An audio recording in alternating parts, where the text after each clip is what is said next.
Meet woman who says it is possible to buy a $1 million home at 30. A woman who has bought a dream apartment in Sydney thanks to sensible investment is advising 20-somethings to think ahead when it comes to buying property. Gabi Stephen, 31, and husband Joey, 36, have secured a $1.1 million two-bed unit on Ferry Bower Road, near Shelly Beach on the city's northern beaches. Mrs. Stephen says buying into the tough Manly market was made possible because she bought an investment unit in Pennant Hills when she was 25. Mrs. Stephen, a sustainability consultant and former event manager, saved up $20,000 in her teens and 20s, allowing her to put down a deposit on a $190,000 studio in a residential complex. "I lived with my parents and worked all the way through high school and did part-time jobs. Even when I went traveling and did seasons in the snow in Japan and Canada, I worked the whole time. My earnings went into savings. Half of my tax back each year would be spent on traveling, and the rest would go into savings," Mrs. Stephen said. Mrs. Stephen rented out the Pennant Hills property immediately.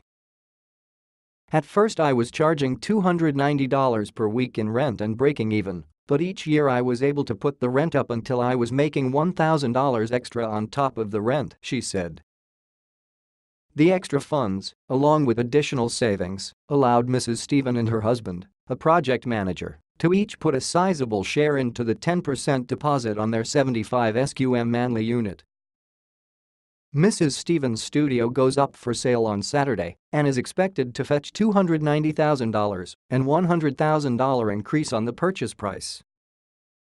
"I wouldn't have been able to get a property loan if it wasn't for Pennant Hills.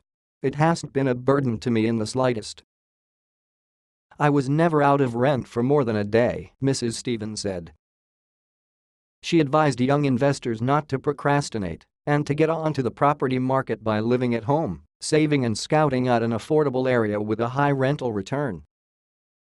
"In your 20s you don't necessarily want to be thinking about being tied down to a mortgage, but it is so important to make these decisions when you are young," she said. Top tips for investors: live with your parents or in a shared house. Save, but still have fun. Put away half of your tax return or bonus and use the rest for travel. Buy in an area you can afford. You don't want to be a slave to a mortgage in your 20s. Research and find a pocket where you get high rent for your mortgage. For example, Pennant Hills is close to Macquarie University. In other news, video display of virtual real estate goggles at Allero Homes Townsville.